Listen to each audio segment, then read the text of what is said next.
Okay, welcome to the Final Study Guide, Art History 1. This just contains some basic definitions you should probably know in case it's on the multiple choice true-false section of the exam. Voussoirs are the blocks that are in between the crown and the sides of the arch that actually compose the arch. The keystone is that center stone of the arch. The crown is at the very top. Barrel vault is just your regular, think of your vault that's curved at the top. A groin vault is where two barrel vaults intersect. An oculus is that open hole in the center of a dome that lets in light. Think of the Pantheon. Domes, of course, and concrete. Okay, remember the Romans used concrete. Actually, they didn't invent it, but they perfected it and learned how to use it most effectively. Portraiture in Roman art takes the humanism and idealism of Greek art, but changes it for their own tastes and sensibilities. Romans still are humanists, but they are interested in truth in portraiture mostly, called veristic. That's just another word for truth or truthfulness. We still have a figure standing here in contrapposto, draped in the Roman garb, the Greco-Roman robes, but he's holding two portrait busts. And these men are real men. They are slightly aged and balding. They're not the perfect ideals of Greek architecture. This is called patrician with portrait busts of his ancestors from Rome in about the 1st century BCE, so about the year 100. He's holding these portrait busts not just simply to honor them, but to say that he has legitimacy to power and status because of the accomplishments of his forefathers and their accomplishments. Okay? This has a definite bid for political and social power. He's proving his reputation and worthiness based on his past and his ancestors' past. There are 4 styles of Roman wall painting. These are frescoes. Remember, there's buon fresco, which this would have been. That's B-U-O-N, buon fresco, true fresco, where that plaster, you're actually painting with plaster paints on a wet plastered wall. The first style is just simply looks like marble inlay. The second style actually has whole scenes that actually sit in somewhat three-dimensional space with three-dimensional forms of the body and drapery. They're meant to actually look like you're looking at a scene, like on a theater. The third style of Roman wall painting is this rather monochromatic. That means one color mixed with black and white.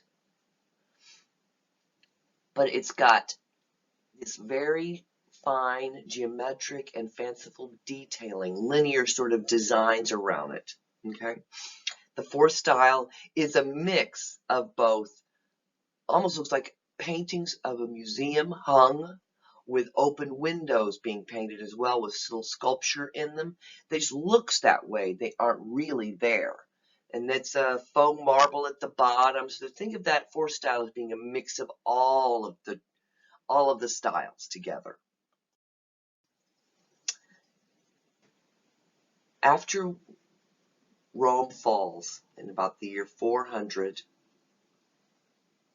Constantine has already moved the Roman capital to Constantinople, and that will head the Eastern Roman Empire, and that is what the Byzantine is about. Once Rome falls, humanism is stamped out. Not how it dies out, because we're entering the age of faith. To do well on this exam, you must remember those two diametrically opposed viewpoints about the world and man's relationship to the world and his maker or his god or gods. Humanists, the Greeks and Romans were of course pagans, and they were definite humanists. They believed in the ideal possibilities and the beauty of mankind, humankind, both physically, the worthiness of his ideas, the worthiness of his pursuits and achievements, and the possibility of the physical beauty of humankind. They celebrated that. In the age of faith, when Rome falls and splits basically into two whole different empires, we deny the body and deny our humanity to get closer to God. This is going to have a definite effect on the way art looks. In the Byzantine, this is the Eastern Catholic Roman Empire. They fight. You're going to see a lot of flat imagery to come. You're going to see a lot of biblical imagery, of course, almost exclusively, and this type of words associated with their art. Iconoclasm, that Western, not so much Western art, but the Eastern artists of the Byzantine struggled with iconoclasts. There was a whole sect that came up every once in a while that would say, if you're making these artworks so beautiful that people start praying to them, aren't we breaking one of God's commandments by worshiping a graven image? And so rather than promoting the production of icons, they were against them, and they would destroy them from time to time. You go through these periods of 50 or 60 years every once in a while, where the iconoclast would be in power in the church, and they would not want to have any of that type of art being produced or worshipped for. Mandorlas are those almond-shaped enclosures that usually enclose a depiction of Christ. Mosaics, of course, you know. Orants are any figural depiction of worshipers. Usually they have their arms raised over their heads. And Christ the Pantocrator. We're going to see an image of him in a later slide, okay? This is the basic Byzantine floor plan. Notice how equidistant all the arms are away from the central place where the altar is going to be and the dome is going to sit. You're going to see variations on this plan, but it is a very centralized plan and will continue to be that way for centuries. This is a mosaic of Justinian, one of the great Byzantine emperors. Next to him is the Bishop Maximanius, and it's in Ravenna. San Vitale is the name of the church. It's funny, you know, Justinian never saw this piece. He never even visited Ravenna, which is in Italy on the very eastern shore there, and was actually is going to be the Western Roman Empire's capital. But he was a Byzantine emperor who championed learning and the arts and law, and he updated the legal code, did all these things to try to better men's lives. But he is definitely portrayed here. Notice how flat all the figures look. The patterning the drapery folds on the clothes just totally run straight down. There's no bodies to these men. They almost look, except for the hairstyles, almost completely indistinguishable from one another. It's meant to be very decorative, which it is, and it would be very dazzling with its real gold and shininess.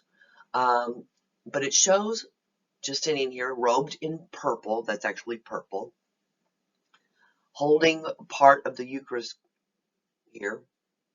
And he is actually showing himself as not only being the head of the empire, but also the head of the church.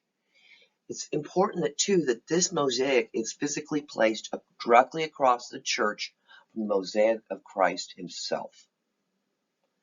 He's not quite equating himself to Christ, but he is putting himself, adding to his legitimacy and his piousness and his right to rule the church and the state by him placing himself physically not only with the Bishop of Rome here in the guy next to him, but with Christ across the way in the church and the other mosaic.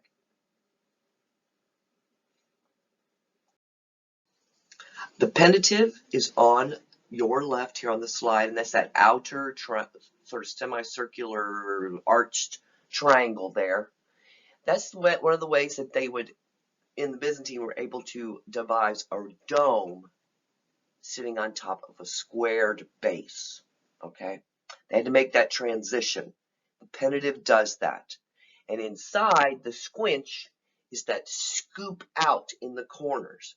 These are the ways that they made that transition from dome to square base more easy, stable, and look more appropriate. Okay, we're going to leave the Byzantine for a while. The West. After Rome falls in 400 and moves to Constantinople, the western part of Europe, basically everything from Venice west, from Venice west, is in a chaos. And for many centuries, there is no real authority other than the church, which is important to remember when you consider how important the church becomes. It's one of this is the age of faith. It sort of melds in with it. This is a typical early Western church, which would have been taken directly from an existing Roman basilica, and that's how the name Romanesque came about. It was taken from ancient Roman architecture and style. And on the outside, it was very austere, very plain. And in the interior, it's very heavy and dark looking, very thick, heavy columned walls, and not a lot of, there's very little decoration, and no real frescoes, no mosaics, nothing like that. It's all very austere looking, okay? Later on, with the abbot Suger is going to come along, and he's going to change and alter those Romanesque architectural ideals. And he wants to create a more spiritual and uplifting experience.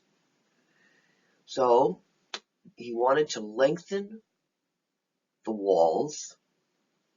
He wanted to introduce more stained glass because height is physically closer to God, and light is the presence of God. It's also meant to be dazzling, spiritually uplifting, okay? And it's supposed to increase the spiritual and sort of magical experience of being in God's presence. So he develops, along with his architects, the idea of the pointed arches, which actually allows for better weight distribution than the plain sort of circular arch that had been going on at the top, okay? So the pointed arches came, that made the ability of the walls to be taller, as well as the invention of flying buttresses. That's going to help the walls stay stable, and it's going to allow for the introduction of more stained glass, more weight. Know that this is the Roman Catholic floor basilica plan. If you turned it at a different angle, it would still look like a real crucifix. The crossing is where the altar usually would sit, okay? The nave is the largest area. That's where the worshipers would be standing, kneeling, praying, etc., okay? And that the aisle or ambulatory, it's either one of those words, it's acceptable, is that spot where all pilgrims can tour the church at all times, donating at every little station along the way. And since there is no real centralized government in the West, the church serves many purposes besides spiritual, which is incredibly important. Age of faith. Humanism, deny the flesh, remember. So, here we have Chartres. Started in about, well, it was rebuilt and burned down, but we'll say that the current building is 1194, all right? And there's still not a lot of painting or mosaics per se inside. The real decoration, the real color and excitement visually inside is carried and conveyed through stained glass. Okay. And you see the flying buttresses working around the outer edge. The church in this time period and before and after is going to serve as sanctuary. It's going to serve as an educational hub, the spiritual center, of course, of an entire province. It's going to house some holy relics. Almost all Catholic cathedrals, either in the West or in the East, house some sort of Catholic relic, whether it's a piece of the true cloth or part of the blood of Christ, or part of the crown of thorns, or whatever. Anyway, it's going to be, or the bones of some saint, whatever. That all adds to the mystical magicalness of this place, and the holiness as well. It's also going to be the educational center, like I said, the sanctuary. It's going to also bring pilgrims, and therefore be, well, a money magnet, a place where commerce can complete and be, it's going to generate money for not only for the church, but for the community as well. This is the earliest real historical narrative artworks in the West. In the East is different. In China and Japan, they've been painting historical paintings for a long time. But this is the first one of the West that tells the entire story of the Battle of Hastings and the Norman conquest. Okay. This is the basic floor plan of an Islamic mosque with its hypostyle prayer hall, the mihrab, which is that niche that must face towards Mecca. Minarets are those tall towers where the faithful are called to prayer 5 times a day. Minbar is the pulpit. Maskura is that very elaborate, usually, enclosure, a screen almost, that usually has a ruler or a king or prince or whatever sitting behind it, okay? And the Qibla is the wall facing Mecca, all right? This floor plan changes from place to place in Muslim art, or excuse me, in Islamic art, but this is the basic one. It's always great to see that in Islam, the outside or the way or the materials that the mosque is built with changes depending on what the tastes and the needs and the possibilities are of the area in which the mosque is situated. Remember the mosque at Djeni, made out of adobe, because that's what's prevalent there, okay? And that's their architectural style. So the mosque is changed slightly to dovetail with their tastes. Here's the great mosque of Cordoba, which is now, of course, the Cathedral of St. Mary. It follows the same basic floor plan that we just saw. And this is the great prayer hall. This was taken over from a Visigothic church, actually, when it was first started to be expanded and built into a mosque. And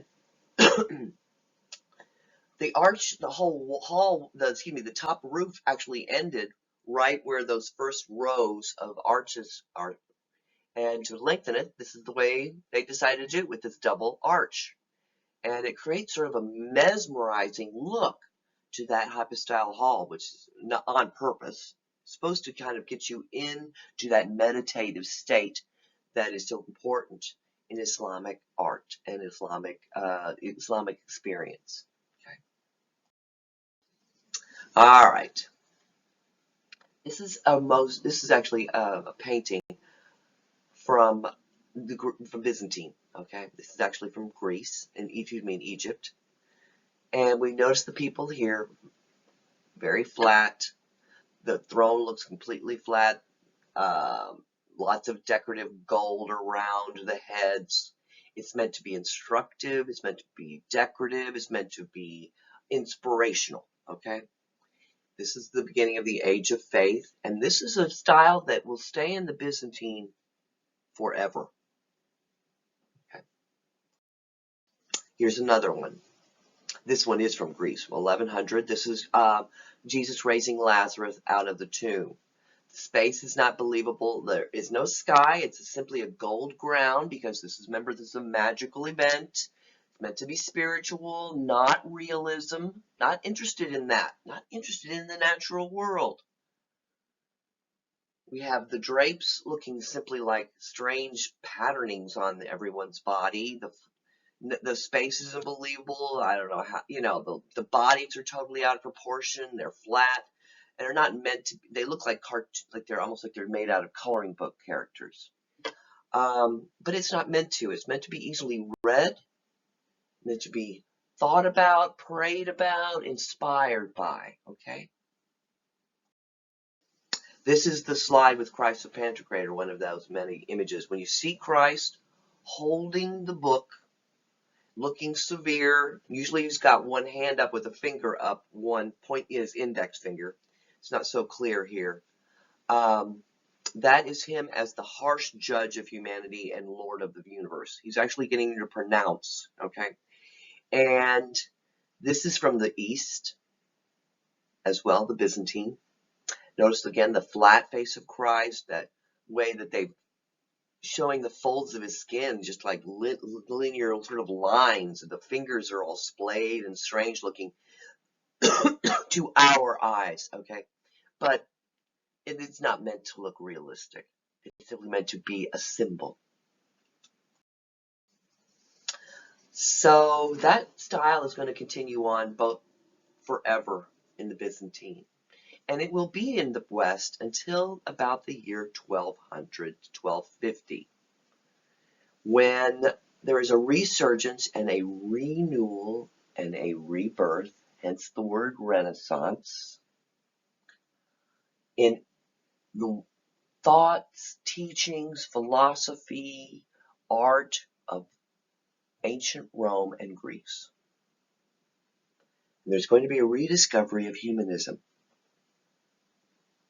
And we see it here on the left in Cimabue's Madonna Enthroned of 1280. Yes, she still sits on a gold ground. This is a painting. But the throne she sits upon is in one-point perspective. Realistic, true, fully frontal space. She actually sits on that throne. Now, granted, everything still looks somewhat stylized in the way that humans are portrayed and the way the wings of the angels are. It's still quite decorative and beautiful and inspirational, but we are getting into that testing ground of realism and naturalism. This is Madonna Enthroned by Giotto, about 20, 30 years later. The Madonna actually, again, sits in an actual covered throne. It's in one-point perspective, too. But the people and the angels that surround her are starting to look a little bit more like real humans, or like they have their own personality, ages, hairstyles. Their folds around the body start to respond to their natural, like there actually is an actual human body underneath the clothing in a more believable way. Giotto is the man that really is the linchpin between the Gothic and the very early Renaissance. He really is going to start to make the mark of the belief that you can believe in the goodness of humankind, humanism, and still be a good Christian. by telling the same biblical stories, even though you're going to do it in a more natural way, and by believing that if we are created from God, then there must be some amount of goodness in our own humanity. There must be something redeeming in mankind or in humankind. And so here we are from the Padua Chapel. Notice some of the faces are in three-quarter view. We have real expressions. We have a blue sky at night, an actual landscape starting to form with the trees on top of the rocks. The rocks actually look three-dimensional. The drapery actually responds to a three-dimensional form of the bodies. Look at the arm on the man next to Christ, the one in the center here. It's actually in a three-quarter view and actually quite believable.